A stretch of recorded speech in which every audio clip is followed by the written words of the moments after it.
Hello one and all, my name is Shaun. Welcome to the channel, and today I want to do something that I've never done on this channel before, and that is show you what is over here on my gaming desk setup. Usually when I'm doing these videos, I'm doing them over there at my editing setup, and today I want to finally show you what's here on the gaming side. Now, I haven't done a video like this before. I don't know if people like content like this. I'm assuming they do, because every time I turn around there's a desk setup that inspires me to change up my setup. So I'm finally going to show you guys some of the things I have going on at my desk, what I paid for these products, when I paid for them, and how I did the outlay or the layout of this desk. And I really do hope you enjoy it, and if you do, well, we might do more videos like this. I might show you some of my other setups that I have going on in this room. We'll have to wait and see. So let's get it started. Now, I call the PlayStation side of my desk. I bought this PlayStation back in 2023. I buy this for retail price around $600 at the time. It came with the God of War bundle, so I got God of War 2 with this game. And yeah, the only thing I really don't like about the PS5 is the controller. I broke the controller, a long time ago. Literally right when I had the console, I probably broke the controller 6 months in. It called it drift. Controller just slipped off my desk and hit the ground on the front of the triggers, breaking the triggers. Of course, I fixed the triggers, but I also bought another PS5 controller, so I did eventually buy a Pro controller. It was around $200. It's one of the best purchases I ever made. I don't give a damn what anybody says. If this gets a stick drift, I could easily just pop the sticks off and replace them with a new stick module. One thing I don't like about this Pro controller is that the leather in the back has gotten a little dirty. It easily gets stained. I was working and I got oil and grease on my hands, came back from work. Of course I cleaned my hands, but I had it in my fingernails. It was hard for me to get it off. And yeah, that oil got onto the controller, stained the controller, so now I gotta look at the stains on this controller, and it actually pees me off every time. But other than that, the controller's pretty good. I don't use the back triggers on it. It's not really something for me. That's something for the generations that haven't been using controllers for 30 years. I've been using it for that long, and I can't get used to pressing triggers in the back. It's just not a thing for me. But it is a great controller. I would highly recommend people get into it, get invested in it, and maybe Sony raised the price, because they raised the price on everything. For $200, I think it was the perfect thing to purchase for my PlayStation 5. Also on the PlayStation side of the desk is my router, which is a TP-Link Tri-Band BE19000. Now, I bought this router early 2025. I needed to upgrade for my internet because my internet was very slow with all the Bluetooth and things of that nature on it. So I needed to do this upgrade. I actually bought this because I wanted Wi-Fi 7 for all my devices, and I wanted 10-bit Ethernet for my computer and my PlayStation. I eventually put the 10-bit on the PlayStation because that is what I was playing the most at the time. I'm thinking about making a switch to the two devices in the near future. But the one thing I do not like about this router is it does get extremely hot. It lets off a lot of heat, and I had to get a laptop stand just to get more air into the device to make sure it doesn't overheat. Also on this side of the desk is the microphone I'm speaking into right now, which is the Rode Pod mic. This is a non-USB version. This cost me around $99. I bought it not really as an upgrade, just as a different type of microphone. I wanted to have like a 2 microphone setup. I never got around to actually doing that because I used the other microphone for recording the videos, and I wanted to use this one for voice chat. It would be a lot easier for me to do it, and I also wanted to review a microphone that I could suggest to other people who are looking to do streams or looking to do YouTube or voiceover videos.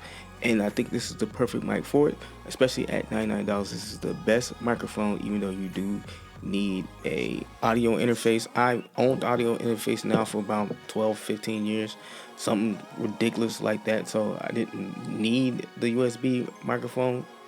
But if you don't have an audio interface, you don't have the budget for an audio interface, just buy the USB version of the pod mic. It is around $100, I want to say $25, $130.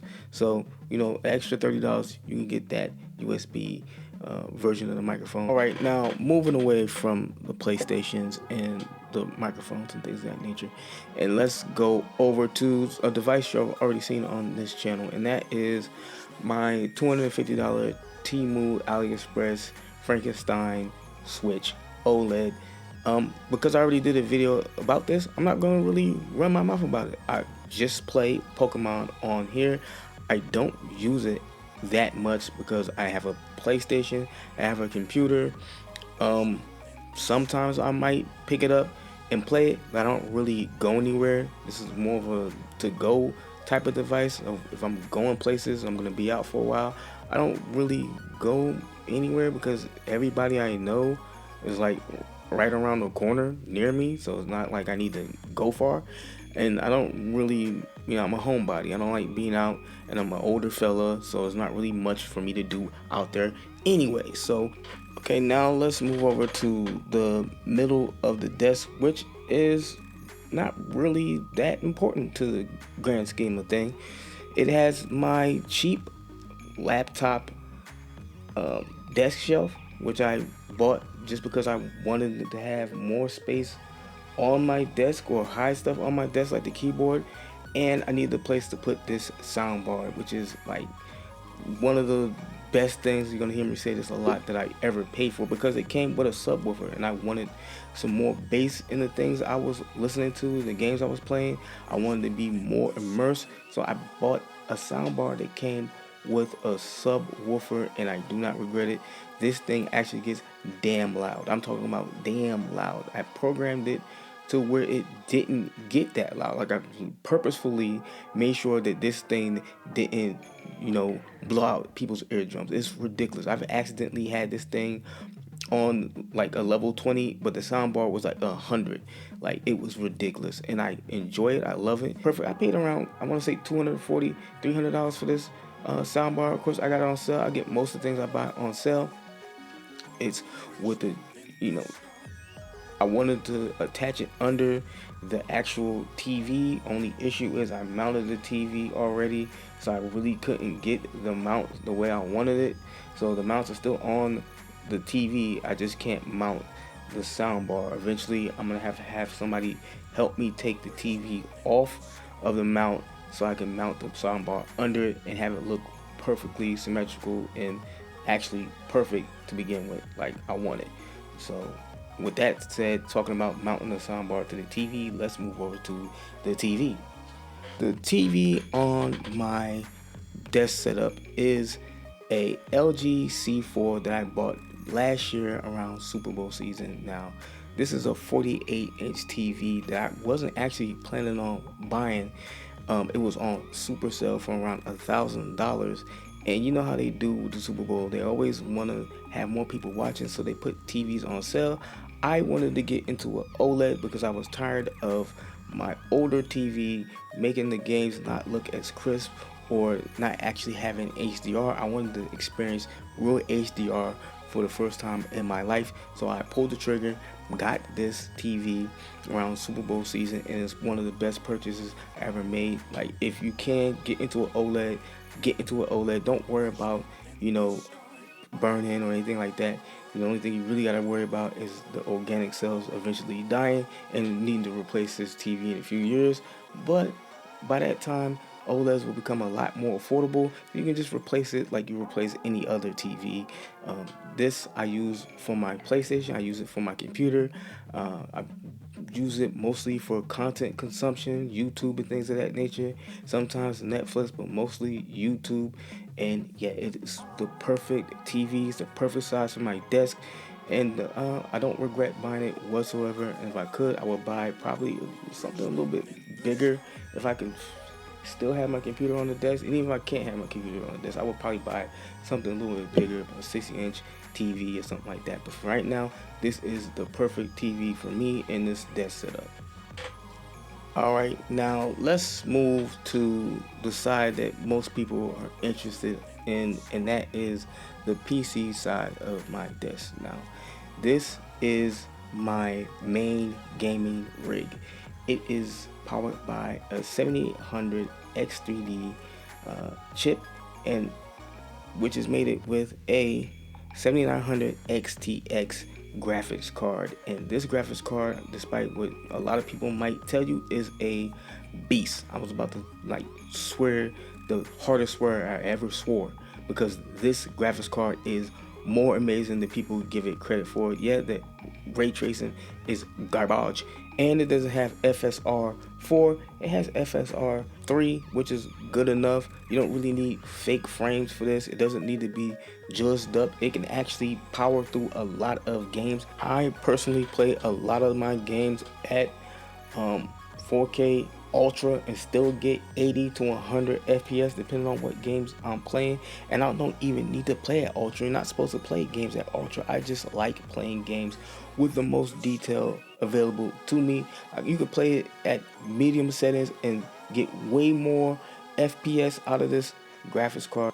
Now, I bought this as a 40th birthday present to myself back in 2024, and yeah, it cost me around $924. There's actually a whole crazy story behind this graphics card. When I bought it, Amazon was doing an Amazon sales, so the card was about $100 off, so it was around $800. I had it in my cart, and when I went to press purchase, the card had sold out, so I ended up buying the card for $100 less than that from a company that wasn't Amazon. I didn't realize that when I clicked purchase, because they didn't refresh the page. So I ended up buying this card from this fake scamming seller, and instead of just letting me cancel the order right after I purchased it, Amazon forced me to wait for them to actually try to deliver the GPU, which was like a week or 2 weeks. They never, of course, they never delivered it, so they had to refund me my money. It's just one of those things that I complained about before on a video on a different channel about Amazon needing to not refresh or push you down to the next seller when they run out of products on their page. It's quite annoying. I don't like buying from anybody that's not Amazon on Amazon, but you know, I'm glad I got the card, was able to finish this build and put it together. Now, a thing I did to upgrade this build, besides the RGB that you see in it, like this Asian horse RGB light strips, and cable connectors and cable extensions and things of that nature, is I bought this case. I bought this case last year, the end of last year or the middle of last year, from Newegg. Now this case came damaged. It is damaged in the rear, under at the bottom, where the fans sit. There's a bend in there, so it doesn't sit straight. I didn't realize it was damaged, so I tried to push the fan down in the bottom of the case and seen that it was bent in there. Of course, I told Newegg that my case, which is brand new, was damaged, and they said ship it back. Now this case took about a week or two to come, and I had already put the computer in the case. I wasn't shipping it back. I just told them I wasn't buying anything else from them. But this is the Fantech Evo 2. And it is the most amazing looking case out there on the planet. Now I'm sure there are better cases that have better airflow, but I think this is the best looking case. It has been recently updated. It now has RGB things you can do on the bottom of the case, like you can customize what it says down there or what it has down there. I'm not really interested in that, though this case has a lot of RGB in it. I am a minimalist at heart, so I wasn't gonna buy that case, but I think it's the best looking case. It was hard for me to build in it because this is the first PC I've ever built, so when I pulled it out the case, it's only the third or fourth case I've actually built in and it was not easy. It was actually quite hard and took me a long time. And I did try to um, shoot that video for this channel, but my setup wasn't set up the way I needed it to be, and I didn't have a lens that was actually capable of filming that video, so I never shared it. If you want to see it, I'll let you see what I did come up with. But yeah, that is my PC. It is a beast. One day I might upgrade it or replace it. I do want to get a 5090s Founders Edition. I cannot afford that whatsoever. I don't think I'll ever be able to afford that. I don't care how far this channel goes or how far any of my other YouTube channels go. I don't think a 5090, 6090, 4090, and anything like that is in the cards for me. So 7900 XTX is what we'll have for the foreseeable future. Is the perfect card until they stop updating it or whatever. Okay, now moving over to the mouse that is next to my main computer, and that is this Pulsar X2 V2, and I bought this for $70 back in 2024, and it is one of the best buys I've ever had. Now, I suck with mouse and keyboard. I've told folks that plenty of the times. I've been on a controller for 40 years now, and I played on mouse and keyboard years ago in my teens and things like that. That was where I was at. I didn't own a computer then, and I didn't own a computer to now. So we're talking about like 30 years between the time I was actually good with a mouse and keyboard till now, where I have old hands that don't work like they used to. So this mouse doesn't get the action that it probably deserves because it is very clickable. I'm talking about, listen to those clicks now. I got this right in front of this thing because I think this is like very satisfying sounds. Now, if I could get it set up the way that a pro would have it set up, I probably would be a beast with this thing, but I don't have it set up like a pro would have it, and it is actually quite light for $70. I'm pretty sure it might be less than that now, or it could be more than that now with the way the market is going. This thing is perfect for somebody like me who wants to learn how to use a mouse and keyboard. Now let's move on to the keyboard, which is the SteelSeries Apex Pro Mini Wireless. I bought this keyboard in 2025, and I knew I needed to get an update. I needed to get a gaming keyboard, even though that is just, a gimmick. So I bought the SteelSeries Apex Pro Mini Wireless keyboard, and this got rapid trigger and all that stuff, and the trigger is just supposed to feel so nice, but right around the time I bought it, they banned rapid trigger from competitive games. So it kind of became one of those things I couldn't even showcase to people, even if I wanted to. And also, I could not tell the difference, like at all. I don't know, maybe because I am the perfect gamer. Uh, those type of advantages seem to escape me because it seemed to me, in my eye, that I was able to do those same movements without rapid trigger being on. I don't know. Maybe it's a skill issue, uh, or I just don't know what the hell I'm doing. Now let's talk about the headphones that I bought specifically. Is it Pacific? It's not. It's specifically for this setup, and that is the Fractal Scape, or Fractal Design Scape. And these headphones are actually damn good.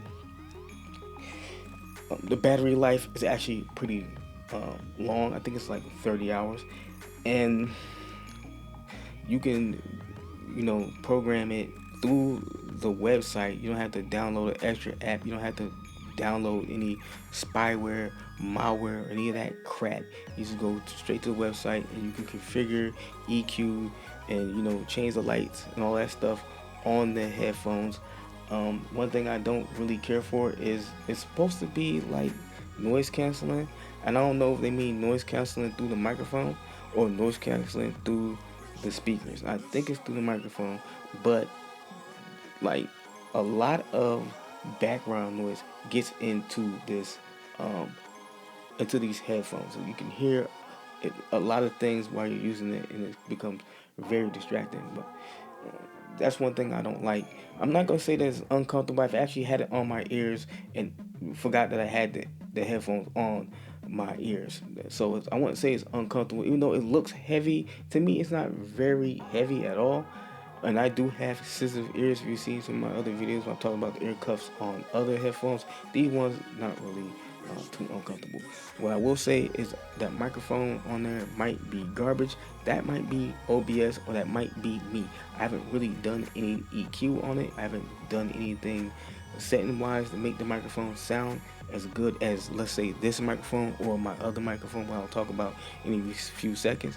But the microphone on this headphones, it actually sounds like straight garbage when I'm using it through OBS. Now I'll have to get into game chat and ask the chat if folks like the sound of this microphone. But right now I'm gonna say the microphone doesn't sound that great. If I actually get it to sound good in OBS, I'll let you guys know in the future. Okay, I'm going to enjoy this, making this video, even though I can't really show you my desk as a whole because the way my room is set up, it's not actually enough room. I'm yapping now. Let's move on to my old microphone, which is a Bluebird that I bought back in, I want to say 2018. I made a video about this on my personal channel when I was upgrading for my other YouTube channels. I bought this microphone. I used to be a rapper. I bought this microphone to spit flows and spit fire and all that type of stuff into it, and I never rapped into this microphone. I had owned a $20 microphone, made music with it, dropped that music on SoundCloud like most SoundCloud rappers, and I got to be to a point where I thought I was too old to be a rapper. I was probably around 33. I said, yo, I'm not gonna make it. I don't have the people around me that's gonna push me there, and I got a lot of these garbage rappers out here blowing up, and I'm not gonna be over them. And so I gave it up and started focusing more on YouTube and started using that microphone for YouTube. Now it sits there in the cut as a type of a display for my desk setup. So when I'm sitting here playing games, I look over in the cut and I start remembering some of the things that I've done with it, some of the YouTube channels that I've created with it, some of the videos stuff like that I've done with that microphone, some of the voice chats that I've done with that microphone. I've trolled my friends with that microphone because the gain on that thing is very loud. I'm talking about you can hear people across the street 2 miles away with that microphone. It is that strong. I used to turn that joint up while I'm talking to my friends and spook this out of them because it was that loud. And I'm like, oh my god, your voice. I'm like, yeah, dominating the chat. So yeah, that microphone means a lot to me. I paid around, I want to say $200 for that microphone. It might have been $180. So yeah, it was one of the most expensive things I've purchased when I purchased it, and no regrets. It's one of the best microphones ever, and I would have replaced it with another one, but they stopped making blue microphones, and yeah, it switched to Yeti. So yeah, tragic. So I'll be keeping that forever. I'm eventually gonna use that to do the recordings for my videos and use this microphone I'm currently recording on strictly for chat and PlayStation and stuff like that. Now, before I wrap this up, I can talk about some of the little things I have on this desk, like my Stream Deck.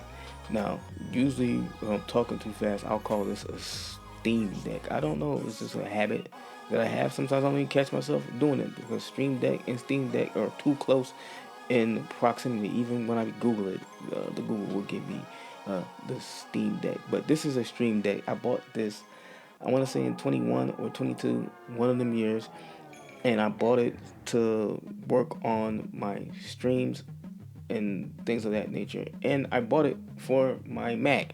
So my Mac had all the configurations and stuff that I had on there. I was playing around with it, had it perfect, OBS perfect, everything I needed on there. Switched over to PC, and the PC is, it's not plug and play like the Mac feels like it is.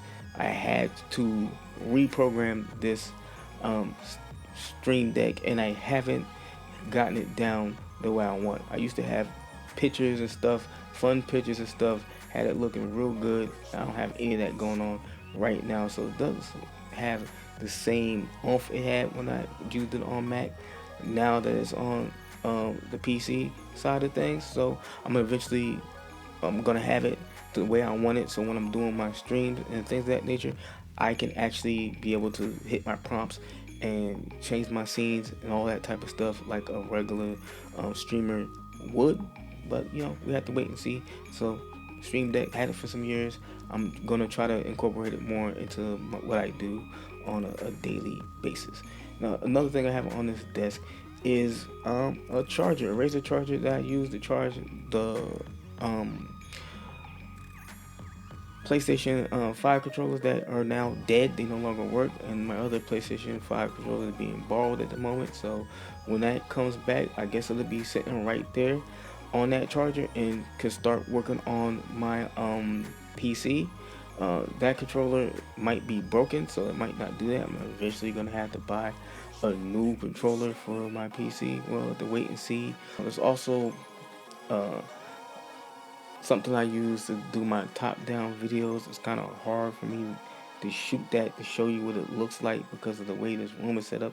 I have my bed right here, so I cannot back up far enough to get it in shot and things of that nature.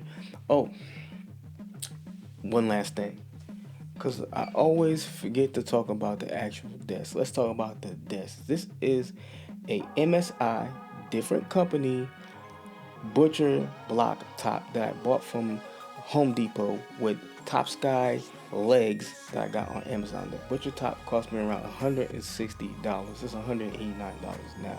I believe I bought it on sale, and the actually sit stand legs cost me around $200 after taxes, and I had to put this desk together. Like, it came with no screws, so I had to lose screws that I had on standby because I forgot to buy them for whatever random reason. So I just happened to have some wood screws in the house that I used to build this desk almost 2 years ago. And yeah, it was one of the, I want to say, most satisfying things I ever done, and one of the hardest things I ever. Like, I eyeballed the legs on this desk. I actually thought I put them on the other side because I was looking at it a different way, and then realized that the front was the back, so I had to pick it up and turn it around. This is not a small desk at all. It's big at 6 feet long and about 25 inches wide because I don't have a lot of room in this room, so I didn't need an ultra wide desk. It's actually pretty thick, this butcher block top, and I had to turn this desk over by myself. Now this desk weighs well over 100 pounds. It's probably 200 pounds. I don't know. It was hard to flip this thing over, and when I did, you talking about the relief off my face, and the desk was perfect. I'm talking about when I seen it with nothing on it, that is the way I wanted to keep it. I didn't even want to put a computer on it, and didn't for over a year. And finally I decided I wanted to see my computer. I didn't want it just on the floor next to me. I actually wanted to look at it. So now it's on my desk. But when I first built this computer, I wanted to keep that minimalist aesthetic because, oh my god, this thing is so damn beautiful. The wood is so damn beautiful. Only problem is it gets dusty. I don't know why it's so dusty out here in this city, and the dust gets in my room, and it just makes my whole room just dusty as hell. I got an air purifier and all that stuff. Room still dusty, so I gotta clean this desk more often than I like. I have to clean everything off my desk more often than I like. Probably way more often than anybody else has to. It's just one of those things, I guess, from living in an old house, or just living in a dusty city. I couldn't tell you why there's so much dust here. Now, I'm getting a little off topic with what I'm talking about when it comes to having a desk like this. The only thing that I actually haven't done, that I haven't shown you, is the cable management, because I didn't see myself still being here when I put this together. I actually thought I was going to be back on my own after I moved over here to help my mother, but she needed me, so I figured I'd stay. I didn't know if I wanted to keep this desk set up the way it's set up, so I never tied any of the cables or wires down. Some of the wires have fallen off the desk. I've only stood the desk up once, and that's when I first built it. I don't know if the desk can actually hold the weight that's on it. It's supposed to be 250. The top is 78 pounds. The computer is probably 50 pounds, and the PlayStation is 9 pounds. The TV is probably 20 pounds. So it's probably over its limit of what it can hold. Hopefully, when I start tying down some of the cables and cords and things of that nature, we can see how high or if this desk can lift, because I do know how high it can get. I don't want it wobbling with my stuff on it where it might crash over and break all my semi-expensive stuff that I can no longer afford to replace. So yeah, I really don't know how to end this voiceover other than saying I guess I'll just send it back to the live version of me.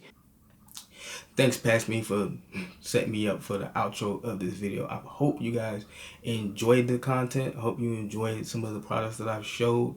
I hope this gives you guys some inspiration, because if somebody like me can build a setup like this, somebody in my tax bracket can pay for a setup like this, you can pay for a setup like this. A lot of this stuff I did make payments on. I use credit. When I use credit, I always make sure to use a payment plan that had 0 interest, and always make sure I paid on time, never miss a payment on any of the things that I paid for that you see in this video. And a lot of these things I paid for straight cash, because I was working and I saved up a lot of money to do it. I didn't really have a budget for this. I kind of just wait for things to go on sale and then pay for it. So if you're patient like I am when it comes to things like that, you can also make a setup or build a setup like this. And yeah, I'm just saying, don't try to go broke trying to match what you see on the internet, because a lot of guys either have sponsors, or they have, family members, or, they just or super rich. And if you're not super rich, then don't try to break your pockets trying to match what you see on the internet. And yeah, I hope you guys really enjoyed this type of content, like I said before. And I hope you subscribe, and come see what I got planned for the rest of this channel. And I'll catch you guys in the next one. Peace.